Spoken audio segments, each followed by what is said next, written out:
عليها ملائكة غلاظ شداد لا يعصون الله ما أمرهم ويفعلون ما يؤمرون صدق الله مولانا العظيم. بزرگان محترم، اساتذہ کرام، طلباء کرام، آج ہم لوگ رمضان مبارک کی مبارک گھڑیوں میں مدرسے طٰہٰ کے اختتامی اجلاس کے اندر شریک ہیں۔ پہلے بھی میرا بارہا آنا ہوا ہے اور اس مدرسے میں جو تعلیمی تربیتی نظام ہے اس کو دیکھنے کا یا سننے کا اللہ نے موقع عطا فرمایا، اور خوشی ہوتی ہے کہ یہ حضرات بڑی مستعدی اور بڑی دلچسپی کے ساتھ مختلف قسم کی دینی خدمات اور ملنی خدمات انجام دے رہے ہیں۔ حفظ کا مدرسہ بھی ہے اور ناظرہ کا شعبہ بھی ہے، اس کے علاوہ کچھ اور مصروفیات یہاں پر جاری ہیں۔ مدارس مسلمانوں کے لیے ریڑھ کی ہڈی کا درجہ رکھتے ہیں، چاہے وہ مدارس چھوٹے ہو یا بڑے ہو۔ ان مدارس سے بچوں کی تعلیم کا، تربیت کا نظام قائم ہوتا ہے۔ اگرچہ کہ امت اس وقت پورے طور پر مدارس سے استفادہ نہیں کر رہی ہے جیسا کرنا چاہیے، جتنا کرنا چاہیے، اس طریقے پر آج امت مدارس سے فائدہ نہیں اٹھا رہی۔ اگر پورا فائدہ مدارس سے اٹھایا جائے، مکاتب سے اٹھایا جائے، تو ہمارے نوجوانوں کے اندر آج کل جو بے راہ روی نظر آ رہی ہے، نوجوانوں کے اندر برائیاں نظر آ رہی ہیں، نوجوان بہکتے جا رہے ہیں، یہ صورتحال ختم ہو جائے۔ اس لیے کہ اگر ان کو مکاتب کی صحیح تعلیم اور مکمل تعلیم دی جائے تو ان کے عقائد بھی درست ہو جاتے ہیں، اخلاق بھی درست ہو جاتے ہیں، ان کو تعلیم بھی ملتی ہے اور تربیت بھی ملتی ہے۔ تربیت بہت ہی زیادہ ضروری ہے۔ ہر مسلمان تربیت یافتہ ہونا چاہیے۔ یہاں پر اگرچہ نوجوان کم ہے، میرے سامنے بچے زیادہ ہیں، لیکن بچے بھی سوچیں گے، سمجھیں گے تو ان کے لیے آئندہ عزم و حوصلہ مل سکتا ہے۔ اور جو بڑے لوگ ہیں وہ اپنے بچوں کی تعلیم اور تربیت کی طرف زیادہ ذہن لگا سکتے ہیں۔ ہر مسلمان تربیت یافتہ ہونا چاہیے۔ تربیت یافتہ کا کیا مطلب؟ اس کے اخلاق درست ہو، اس کے عقائد درست ہو، اس کے اعمال درست ہو، اور اس کا کیریکٹر بنا ہوا ہو، اور اس کے اندر عقل و بصیرت کمال درجے کو پہنچی ہوئی ہو، اور وہ ملت کی، ملک کی اور تمام انسانیت کی خدمت کرنے کے لیے اپنے آپ کے اندر حوصلہ پاتا ہو۔ ایک مسلمان نوجوان کو اس طرح ہونا چاہیے، ایک طرف ایمان کی مضبوطی، دوسری طرف اخلاق کی مضبوطی، اور اس کے اندر ہمت، شجاعت، بہادری، کام کرنے کا جذبہ، ملت کی خدمت، امت کی خدمت، ملک کی خدمت، بلکہ پوری انسانیت کی خدمت۔ نبی اکرم صلی اللہ علیہ وسلم نے جو تربیت یافتہ معاشرہ پیدا کیا تھا، جوانوں کو بنایا تھا، بچوں کو بھی تربیت دی، اور پھر وہ بچے جب جوان ہوئے تو پھر وہاں کی یہی صورتحال تھی کہ ان میں سے ہر فرد اپنی جگہ پر ہر اعتبار سے بالکل مضبوط تھا، ایمان میں مضبوط، اعمال میں مضبوط، عبادات میں مضبوط، ملک اور ملت کی خدمت میں مضبوط، اور جو کچھ کہ اس سے بن سکتا ہے وہ کرنے کے لیے اس کے پاس جذبہ، اس کے پاس ہمت، اس کے پاس شجاعت، اس کے پاس تدبیر۔ یہ تھا اس زمانے کا معاشرہ۔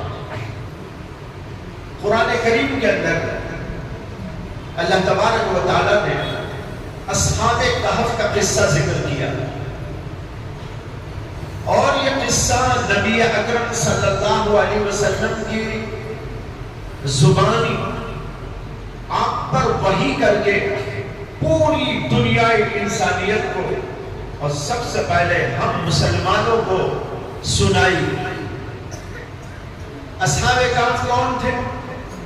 نبی اکرم صلی اللہ علیہ وسلم سے سوال کیا گیا، کافروں نے سوال کیا تھا کہ آپ اگر خدا کے پیغمبر ہیں، آپ کے اوپر اللہ کی وحی آتی ہے اور آپ کو حقائق بتائے جاتے ہیں، تو پھر ہمارا ایک سوال ہے کہ آپ یہ بتائیے اصحاب کہف کون؟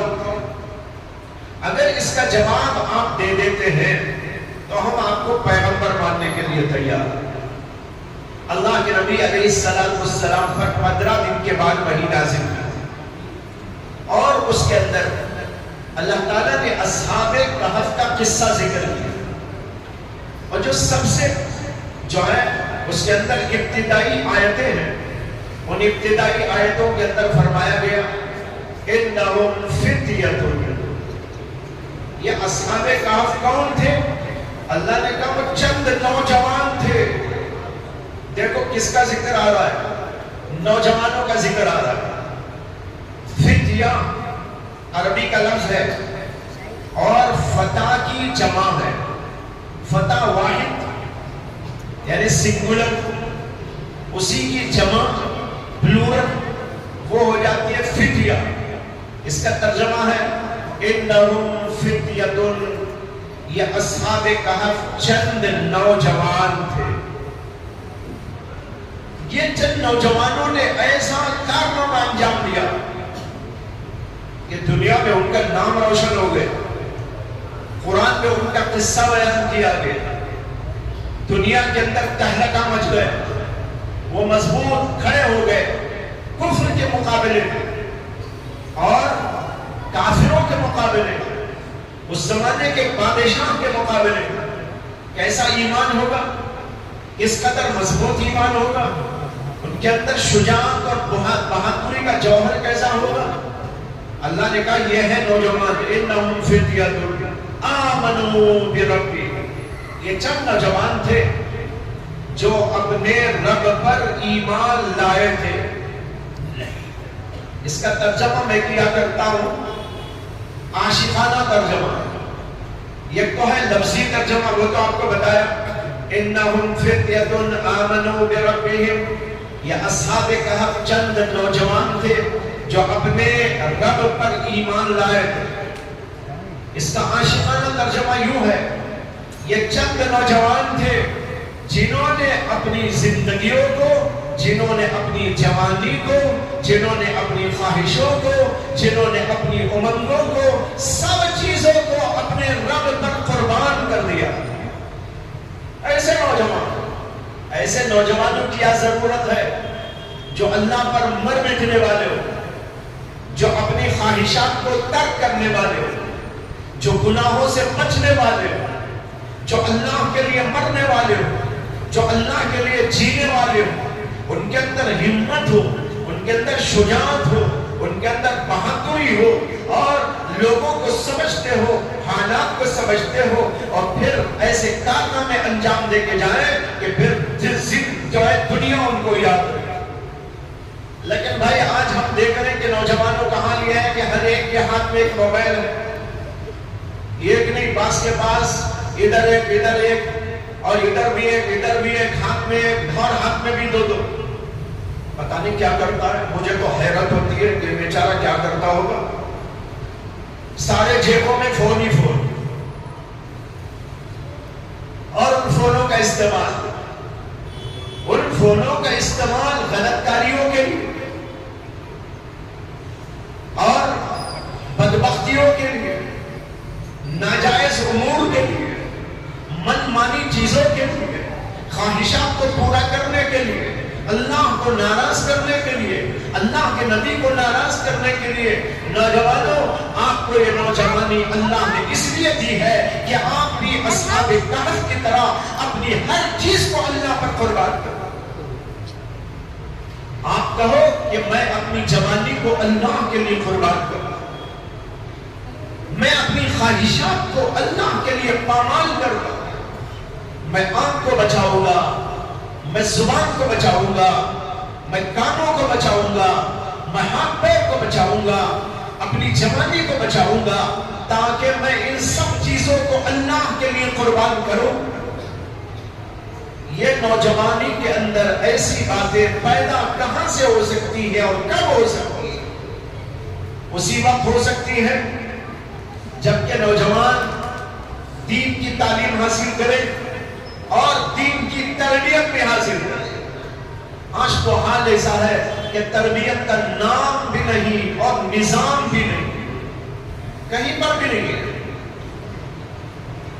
جب بچہ بڑا ہوتا ہے، اسکول میں پڑھتا ہے، گھر میں آتا ہے، موبائل دیکھتا ہے اور ادھر ادھر پھرتا ہے، ایک آدھ گھنٹے کے لیے مکتب میں آتا ہے، جلدی جلدی پڑھ کے بھاگ جاتا ہے، پھر اس کے بعد کھیل کود میں، اور پھر اس کے بعد جب بڑا ہو جاتا ہے تو پھر وہ سمجھتا ہے کہ میرے سے بڑا تو دنیا میں کوئی ہے ہی نہیں، نہ میرا باپ میرے سے بڑا، نہ میری ماں میرے سے بڑی، نہ میرا کوئی بڑا بھائی، نہ میری کوئی بڑی بہن، نہ میرا کوئی بڑا رشتہ دار، نہ میرا کوئی عالم اور فاضل بڑا، نہ محدث اور فقیہ بڑا، سب سے بڑا تو میں ہوں۔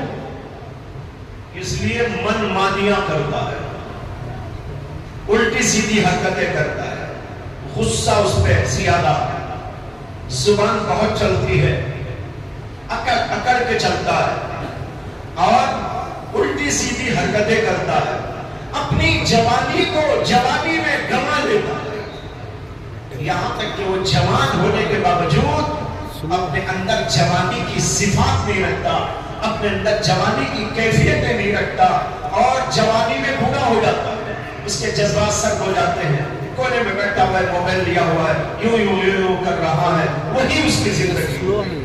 بھائیو بزرگوں، غور کرنے کی ضرورت ہے، اللہ نے آپ کو جوانی کیوں دی؟ میں آپ یہاں کے جوانوں سے خطاب کر رہا ہوں، آپ لوگ اپنے ذہن کے اندر اس سوال کا جواب ٹٹولیں، اللہ نے مجھے جوانی کیوں دی؟ اللہ نے مجھے آنکھ کیوں دی؟ اللہ نے مجھے کان کیوں دیے؟ اللہ نے مجھے دل کیوں دیا؟ اللہ نے مجھے دماغ کیوں دیا؟ اللہ نے میرے جسم میں قوت کیوں دی؟ اللہ نے میرے اندر طاقت کیوں دی؟ اللہ نے میرے اندر کچھ کرنے کی صلاحیت کیوں رکھی؟ کیا ان سب چیزوں کو مجھے گنوا دینا ہے؟ جا کر دیکھو غزہ میں کیا ہو رہا۔ مجھے بات یہاں یہ بھی کہنا چاہتا ہوں مدرسے والوں سے، یہ جو لوگ آپ استقبال کرتے ہیں اور ابھی کچھ پیش کیا گیا، بھئی اس کو جمع کیا آپ غزہ میں بھیجو، کیوں فضول کر رہے ہیں؟ یہ میں لے جا کے کیا کروں گا؟ آپ میرے کسی کام کا نہیں، کسی بھی کام کا نہیں ہے، یہاں سے لے جاؤں گا اور وہاں کہیں ڈال دوں گا، پڑا رہے گا۔ اس سے آخر نتیجہ کیا؟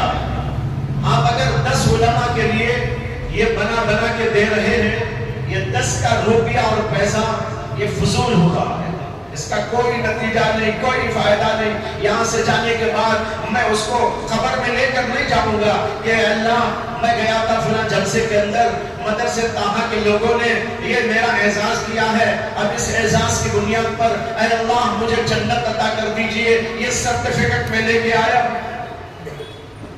ہو سکتا بھائی؟ تو معلوم یہ ہوا کہ ایک فضول حرکت ہے، مدارس والوں کو ہرگز نہیں چاہیے۔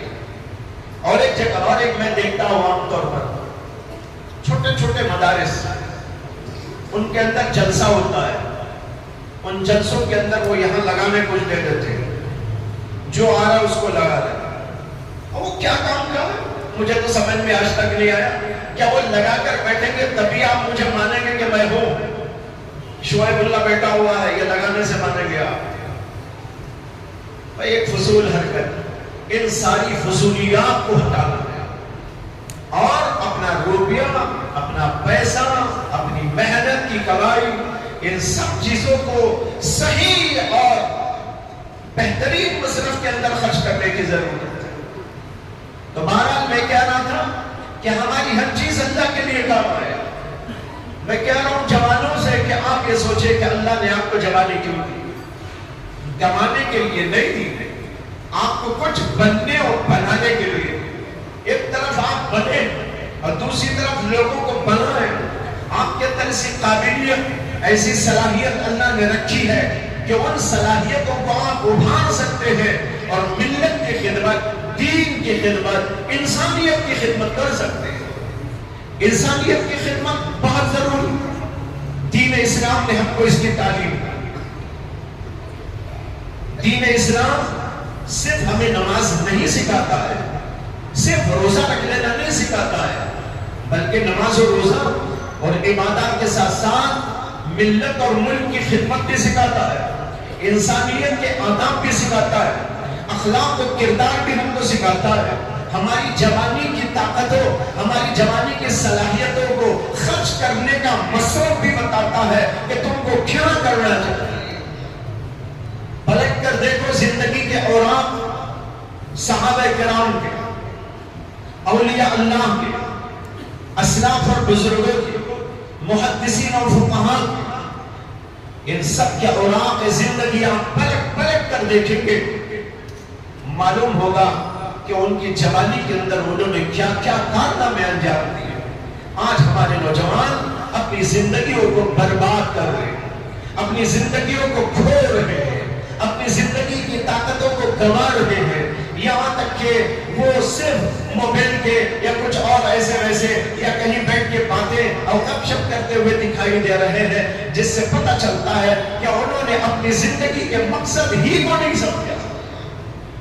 بھائیوں، اللہ تعالیٰ نے ایک جگہ پر کہا کنتم خیر امتی اخرجت للناس، تم بہترین امت ہو، تم کو لوگوں کی بھلائی اور لوگوں کو نفع پہنچانے کے لیے ظاہر کیا گیا ہے، تم کو اس لیے لایا گیا ہے، تم کو اس لیے جو ہے منت سے شہود پر ظاہر کیا گیا ہے، اجاگر کیا گیا ہے کہ تم انسانیت کی خدمت کرو۔ دیکھو یہ لفظ آیا للناس، للناس کا ترجمہ ہے لوگوں کی بھلائی کے لیے، اپنے ہو غیر ہو کوئی بھی ہو، ہم ان کی بھلائی کے لیے کام کرنے والے ہوں۔ ہماری صلاحیت، ہماری طاقت، ہماری شجاعت، ہماری بہادری، ہمارا علم، ہمارا وقت، یہ سب کچھ ملت اور انسانیت کی خدمت کے لیے لگنا چاہیے۔ اس کے لیے ہم کیا کچھ کر سکتے ہیں؟ بیٹھو، مشورہ کرو اور آگے کام کرو۔ آج کام کرنے کی بڑی شدید ترین ضرورت ہے۔ ایسا لگ رہا ہے کہ ہم نے کام چھوڑ دیا، اپنا کام ہم بھول گئے، ہمیں یاد ہی نہیں ہے کہ ہم کو کیوں پیدا کیا گیا۔ اس لیے میں نوجوانوں سے خاص طور پر عرض کرنا چاہ رہا ہوں اور اس کے ساتھ ان بچوں سے بھی جو مدرسے میں پڑھ رہے ہیں، وہ اپنے اندر ایسی صلاحیت اور ایسی قوت و طاقت پیدا کریں اور اپنے اندر ایسے اوصاف اور ایسا کردار پیدا کریں کہ آگے چل کر جب جوان بنے تو ان کے اندر وہ قابلیت اور صلاحیت ابھر گیا ہے۔ نبی اکرم صلی اللہ علیہ وسلم نے چھوٹے چھوٹے بچوں کو تربیت دی، حضرات صحابہ نے اپنی اولاد کو تربیت دی، پھر اس کے بعد وہ بڑے ہوئے، جوان ہوئے اور کتنا بڑا کارنامہ انجام دیا کہ پوری دنیا کے اندر اسلام کا ڈنکا بجا دیا۔ اور اسلام کا ڈنکا انہوں نے جو بجایا وہ یوں نہیں کیا کہ لوگوں کو جا کر کہا ہو ایمان لے آؤ۔ بعض لوگ یہ کہتے ہیں اسلام کو بدنام کرنے کے کہ اسلام تلوار کے زور سے پھیلا۔ اسلام تلوار کے زور سے نہیں پھیلا، بلکہ اسلام اخلاق کے زور سے پھیلا، کردار کے زور سے پھیلا۔ تلوار کا زور نہیں تھا، کردار کا زور تھا. کردار ایسا پاکیزہ و بھلا کہ لوگ دیکھتے تھے اور ان کے کردار کو دیکھ کر جوک در جوک اسلام کے اندر داخل ہوتے چلے جاتے تھے.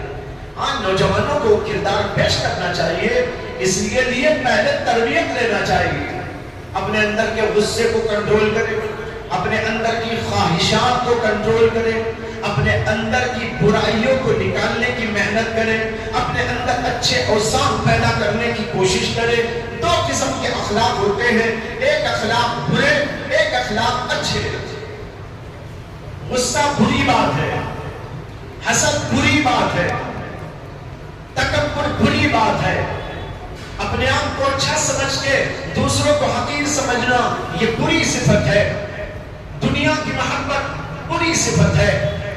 اس کی جگہ پر ہم اپنے اندر تواضع پیدا کریں، اپنے اندر ملک اور ملت اور انسانیت کی ہمدردی پیدا کریں، لوگوں سے محبت کا سلوک کریں، اچھے اخلاق کو، کردار کو پیش کریں، لوگوں کو گلے سے لگائے یہاں تک کہ لوگ سمجھے یہ ہے مسلمان جن کا کردار ایسا پاکیزہ ہوتا ہے.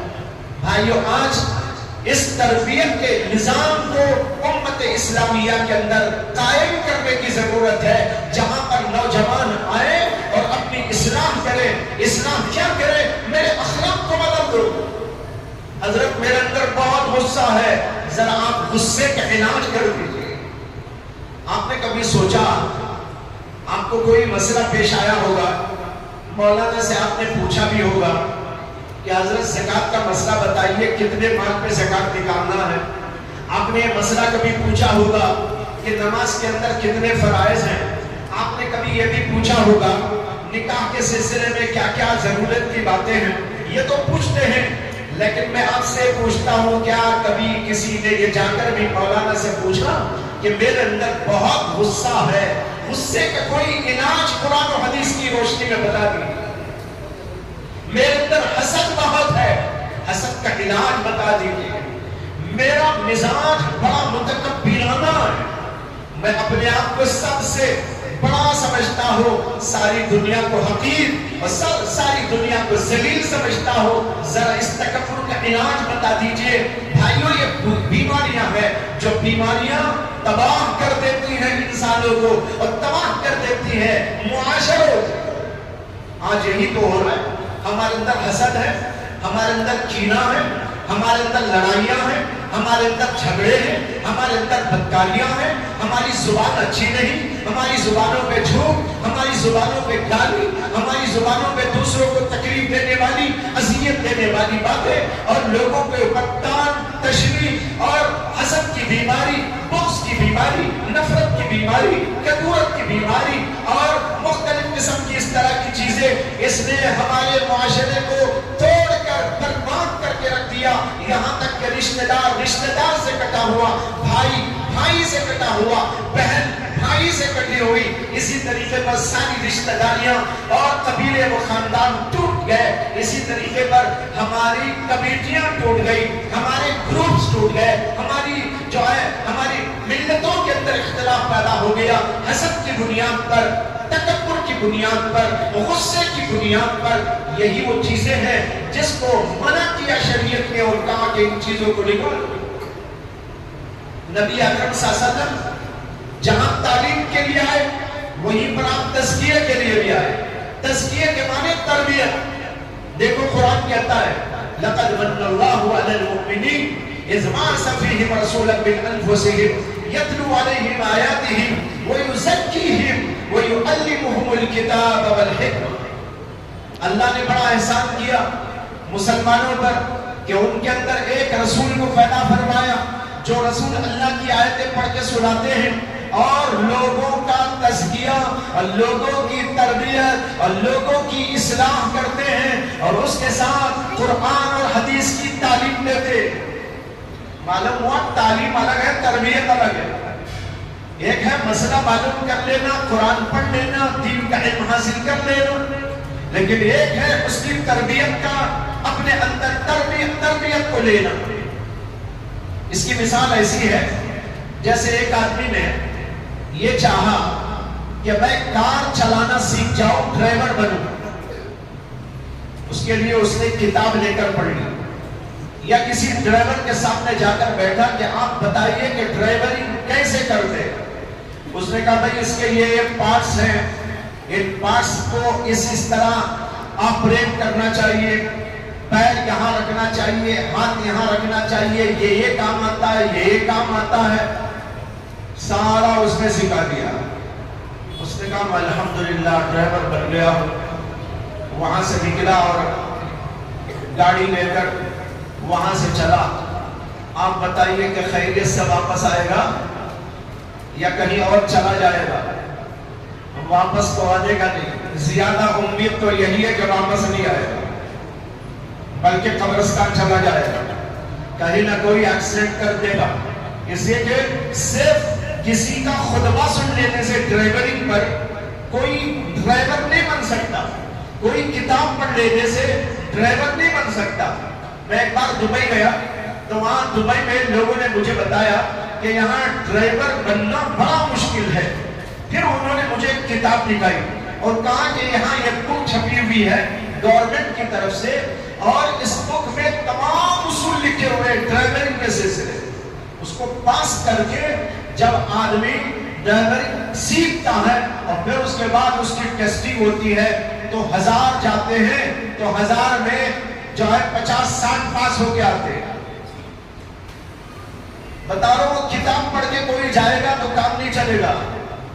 خطبہ سن کے چلا جائے ڈرائیورنگ پر تو کوئی ڈرائیور نہیں بن سکے گا، بلکہ اسے مشق کرنے کے لیے کسی ڈرائیور کے پاس جا کر اس کو ساتھ میں لے کر کار میں بیٹھ کر چلانا سیکھنا پڑے گا. جب چلانا سیکھ جائے گا تو تب اس کو آئے گا. بالکل اسی طریقے پر اگر ہم نے پڑھ لیا، غصہ بہت بری بات ہے، حسد نہیں ہونا چاہیے، اور یہ اچھے اخلاق ہیں یہ ہونا چاہیے، یہ برے اخلاق ہیں یہ ہمارے اندر نہیں ہونا چاہیے. یہ پوری تقریریں ہم نے سن لی، آج میں جو تقریر کر رہا ہوں وہ بھی تقریر آپ نے سن لی، پھر بھی اچھی طرح سمجھ لے کہ ہمارے اندر وہ چیزیں پیدا نہیں ہو سکتی جب تک کہ ہم کسی سے اپنی اصلاح نہ کرائیں. آج عام طور پر نوجوانوں کا حال یہ ہے کہ تربیت بالکل نہیں لیتے، کہیں تربیت کا کوئی نظام نہیں. مجھے کوئی بتائے دنیا میں کہیں کوئی تربیت کا نظام موجود ہے جہاں جوان جا رہے ہو، وہاں بیٹھ رہے ہو، اپنے اخلاق کی اصلاح کر رہے ہو، اپنے دماغ کی اصلاح کر رہے ہو، اپنے اندر اچھے اخلاق پیدا کر رہے ہو، اپنے اندر سے برے اخلاق کو نکال رہے ہو؟ اس کا کوئی نظام نہیں. چھوٹا موٹا جو نظام ہے وہ بچوں کے لیے مدارس کے اندر ہے، اور پھر اس کے بعد بڑے مدارس میں ہے. بڑے مدارس میں تو آپ لوگ آتے نہیں. بڑے مدارس میں جہاں پر ان کی تربیت ہوتی ہے، لیکن وہاں بھی حضرات علماء کو اب تک یہ اشکال ہے کہ جیسا نظام تربیت کا مدارس میں ہونا چاہیے وہاں بھی نہیں ہے. اس لیے کہ آج تربیت کو اٹھا کے رکھ دیا گیا ہے. پڑھنے پڑھانے کا نظام تو بہت، لیکن تربیت حاصل کرنے کا نظام بالکل نہیں. تربیت پر ایک قصہ یاد آیا جس سے آپ کو سمجھ میں آ جائے گا کہ تربیت کیا ہوتی ہے. ہندوستان میں یو پی کے اندر دیوبند سے قریب ایک گاؤں ہے جس کا نام ہے گنگوہ، جہاں آج سے 600 برس پہلے یا 700 برس پہلے ایک بہت بڑے اللہ والے گزرے. ان کا نام تھا حضرت مولانا عبد القدوس گنگوہی رحمت اللہ علیہ. مولانا رشید احمد گنگوہی بھی انہی کے خاندان کے، انہی کی بیٹی کی نسل سے مولانا رشید احمد گنگوہی پیدا ہوئے.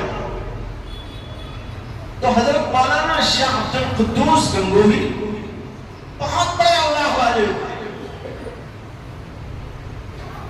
اور ان کا ساری دنیا میں ڈنکا بج رہا تھا. ان کی ولایت کے چرچے ہو رہے، حیرت انگیز کرامات ان سے صادر ہوتے تھے.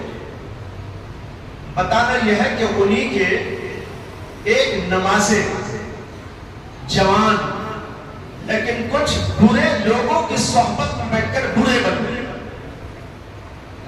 حالانکہ حالانکہ شاہ عبد القدوس اتنے بڑے آدمی، ان کی اولاد کے اندر بے شمار بڑے بڑے اولیاء اللہ، لیکن ان کا ایک نواسا، ان کا نام تھا ابو سعید، وہ کچھ نوجوانوں میں بیٹھ بیٹھ کر بگڑ گئے برے لوگوں کے ساتھ، بدترین اخلاق ہو گئے، غصہ بہت، حسد بہت، کینہ بہت، اور الٹی سیدھی حرکتیں بہت، لوگوں کو مار دینا، لوگوں کے ساتھ بدسلوکی کر دینا وغیرہ وغیرہ ایسی چیزوں میں پڑ گئے۔ ایک بار وہ کہیں سے جا رہے تھے، ایک بوڑھی عورت چرخہ چلا رہی تھی، دھاگا بنا رہی تھی۔ پرانے زمانے کی بات ہے، اب تو چرخے ورخے کچھ نہیں رہے، چرخے ایسا چلاتے تھے دھاگا نکلتا رہتا تھا۔ چرخہ چلاتی بیٹھی تھی تو یہ شرارت میں آئے اور اس کے چرخے کو ایک لات مارا۔ بیچاری دیکھتی رہ گئی کہ چرخہ ادھر چلا گیا، دھاگا ٹوٹ گیا، اس کی وہ چرخے کی مشین بھی ٹوٹ گئی۔ اس کو بہت افسوس ہوا تو بوڑھی عورت کی زبان سے نکلا، ارے تیرے خاندان میں کیسی عجیب دولت تھی اور تیرا کیا حال ہو گیا؟ تیرے خاندان میں کیسی دولت تھی اور تیرا کیا حال ہو گیا ہے؟ تو کیسا ہو گیا؟ اب وہ نوجوان ابو سعید سوچنے لگے میرے گھر میں دولت تھی، کیا دولت تھی؟ ان کی سمجھ میں نہیں آیا۔ وہ سیدھا اپنی ماں کے پاس میں گئے جو شاہ عبد القدوس گنگوہی کی بیٹی تھی، وہ بھی ولیہ تھی۔ جا کر کہا امی جان کیا ہمارے گھر میں خاندان میں کبھی کوئی دولت تھی؟ ماں نے کہا ارے اتنی بڑی دولت تھی اور ایسی عظیم دولت تھی کہ دنیا میں کہیں نہ تھی، ساری دنیا اس دولت کو لے لے، تیرے نانا کی خدمت میں آتے تھے اور ساری دنیا آتی تھی اور یہاں سے ولایت کو لے کے جاتی تھی۔ یہ اللہ کی معرفت کا خزانہ تھا، یہ اللہ کی طرف سے دی ہوئی ولایت کا خزانہ تھا۔ اس خزانے کو لینے کے لیے دنیا بھر کے لوگ یہاں آتے تھے، اہل اللہ آتے تھے، مشائخ آتے تھے، علماء آتے تھے، طلباء آتے تھے اور لوگ آتے تھے یہاں سے ولایت اور اللہ کی معرفت کا خزانہ لے کر جاتے۔ ابو سعید کے دل پر چوٹ لگ گئی اور کہا میں کیسے بگاڑ میں آ گیا اور میرے اندر کتنی بری صفات اور خصلتیں پیدا ہو گئی۔ مجھے چاہیے کہ آج میں توبہ کروں۔ ماں کے سامنے توبہ کی اور ماں کو انہوں نے یقین دہانی کی کہ میں آج سے اپنی زندگی کا رخ بدل لینا چاہتا ہوں، مجھے آپ کسی اللہ والے کے پاس پہنچا دیجیے۔ ماں نے کہا کہ دیکھو تمہارے نانا شاہ عبد القدوس گنگوہی کے ایک بہت بڑے خلیفہ شاہ نظام الدین ہیں اور بلخ میں رہتے ہیں، تم ان کی خدمت میں چلے جاؤ اور ان کے پاس جا کر رہ کر اپنی اصلاح کرو۔ میں یہ بتاؤ اصلاح کے لیے ایسا کرنا پڑتا ہے، آدمی کو کسی کے پاس جانا پڑتا ہے، اپنے آپ کو پست کرنا پڑتا ہے، اپنے آپ کو نیچا دکھانا پڑتا ہے۔ بہرحال انہوں نے سفر شروع کیا اور وہاں پر پہنچے اور شیخ نظام الدین بلخی رحمت اللہ علیہ کو اطلاع مل گئی کہ شاہ عبد القدوس رحمت اللہ علیہ کے نوازے میرے سے ملنے کے لیے آ رہے ہیں، تو وہ ان کے نوازے کی نسبت سے ان کا بڑا اعزاز و اکرام کرتے ہوئے ان کا استقبال کرنے کے لیے آئے اور ان کا استقبال کر کے ان کو لے کھلایا پلایا، بڑا اعزاز و اکرام کیا اور سامنے ادب کے ساتھ بیٹھ گئے اس جوان کو۔ اب وہ جوان بیچارہ پریشان ہو رہا ہے، اتنے بڑے اللہ کے ولی میرے سامنے ہاتھ جوڑ کے کیوں بیٹھ گئے ہیں؟ لیکن شاہ نظام الدین کا خیال یہ ہے یہ میرے شیخ کے نواسے ہیں، اس لیے مجھے ان کا ادب کرنا چاہیے۔ اب بیٹھ گئے، اس کے بعد کھانا ہوا، پینا ہوا، آرام ہوا۔ دوسرے دن انہوں نے پوچھا کہ جناب آپ اتنا لمبا چوڑا سفر کر کے بلخ کو پہنچے ہیں، ہندوستان سے بلخ اتنا دور کا ایریا، یہاں تک آپ نے سفر کیا، کیا مقصد ہے آپ کے سفر کا؟ وہ نوجوان ابو سعید کہنے لگے حضرت مجھے اس لیے سفر کرنا پڑا، مجھے معلوم ہوا کہ میرے نانا نے آپ کو معرفت اور ولایت کی دولت دی تھی، میں اس کا ایک حصہ آپ سے پانے کے لیے آپ کی تربیت میں رہنے کے لیے آیا ہوں، مجھے اپنی تربیت میں قبول کر لیجیے۔ جو ہی ابو سعید نے کہا تو نظام الدین بلخی فوراً اٹھ کر کھڑے ہو گئے اور نوجوان سے کہا یہاں سامنے بیٹھو. خود جا کر مسند پر بیٹھ گئے اور کہنے لگے اب تک تو میں تمہارا احترام اس لیے کر رہا تھا کہ تم میرے شیخ کے نواسے ہو، لیکن اب تم میرے مرید ہو کر اور میرے سے اصلاح لینے کے لیے آئے ہو. اب اصول بدل گیا. اب اصول یہ ہے کہ تم سامنے بیٹھو، میں مسند پر بیٹھوں. اس کے بعد انہوں نے ان کو خدمت میں لگایا. کہا کہ میری جو خانقاہ ہے جس میں یہاں بہت سارے لوگ آتے جاتے رہتے، بہت سارے لوگ یہاں پر سکونت بھی رکھتے اور ان کے لیے بیت الخلا بنائے ہوئے، تم روزانہ بیت الخلاؤں کی صفائی کرنا اور جو کچھ گندگی ہو وہ گندگی اٹھا کے ٹوکروں میں ایک جگہ پر جمع کر کے رکھ دینا. یہ تمہاری ڈیوٹی ہوگی.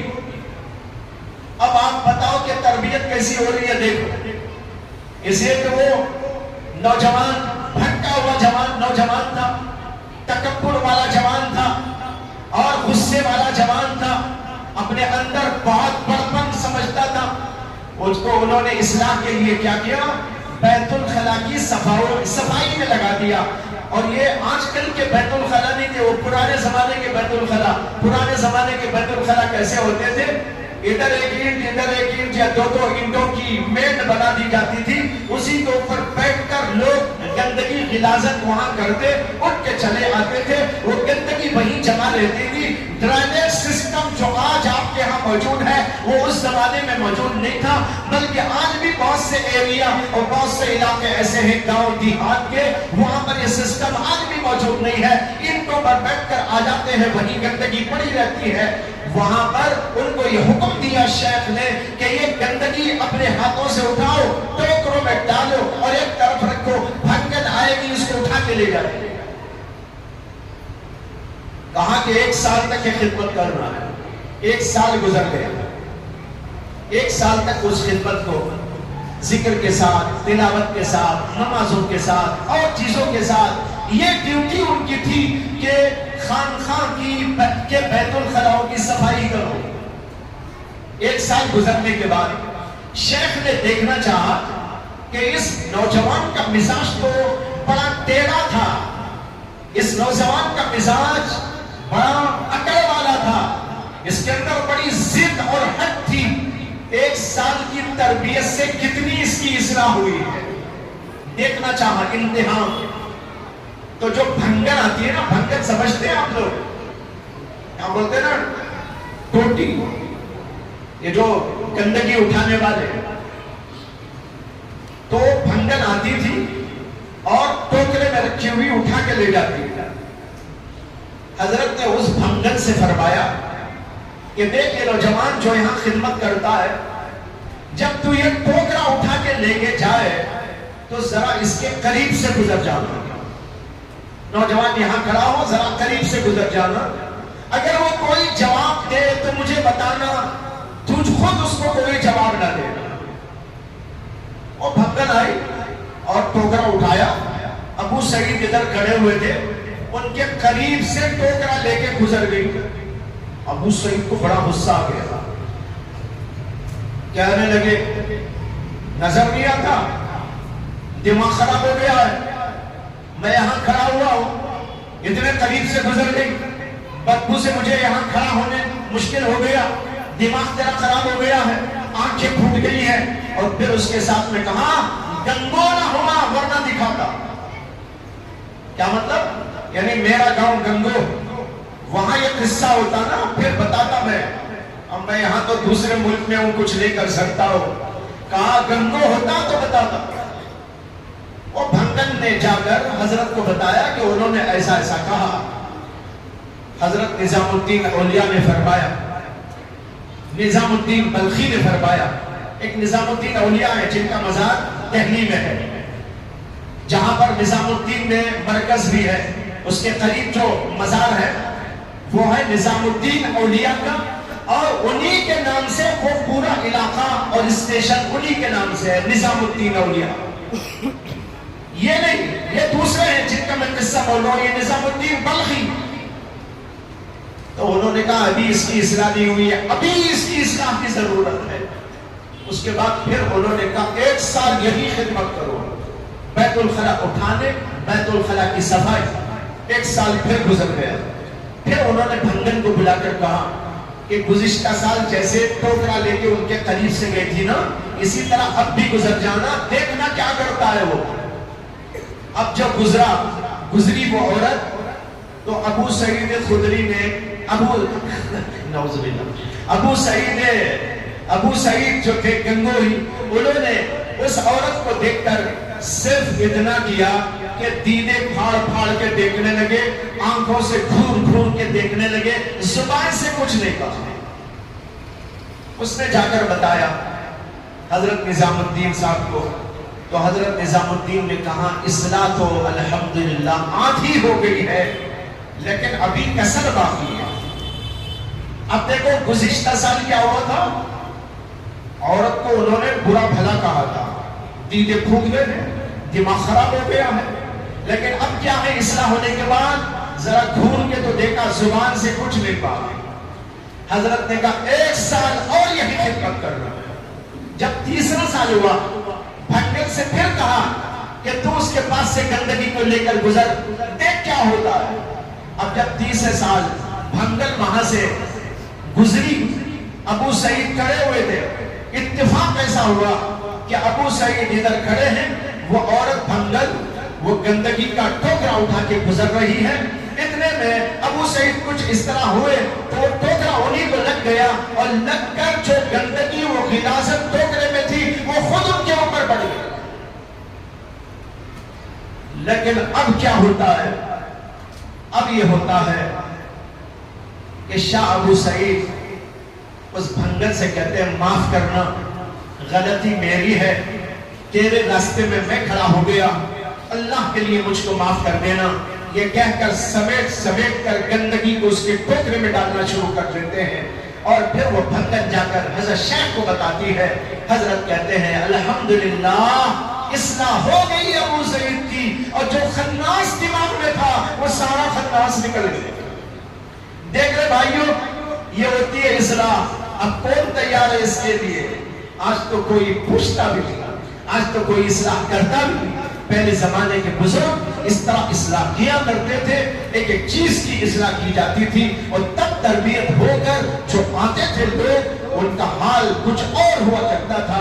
تو بھائی بزرگوں، بتانا یہ ہے کہ تربیت انتہائی ضروری ہے۔ یہاں بھی مدرسے میں اور بھی مدارس میں تربیت کا نظام ہوتا ہے، اس نظام سے ہم سب لوگوں کو فائدہ اٹھانے کی ضرورت ہے۔ اللہ تعالیٰ سے دعا ہے کہ اللہ تعالیٰ اس مدرسے کو اور دیگر تمام مدارس کو ترقی عطا فرمائے، اور ان کے کام اور کاج کو اللہ تعالیٰ قبولیت سے نوازے، اور لوگوں کو، ملت کے نوجوانوں کو زیادہ سے زیادہ علماء سے، مدارس سے، مکاتب سے استفادہ کرنے کی توفیق عطا فرمائے۔ وآخر دعوانا ان الحمدللہ رب العالمین۔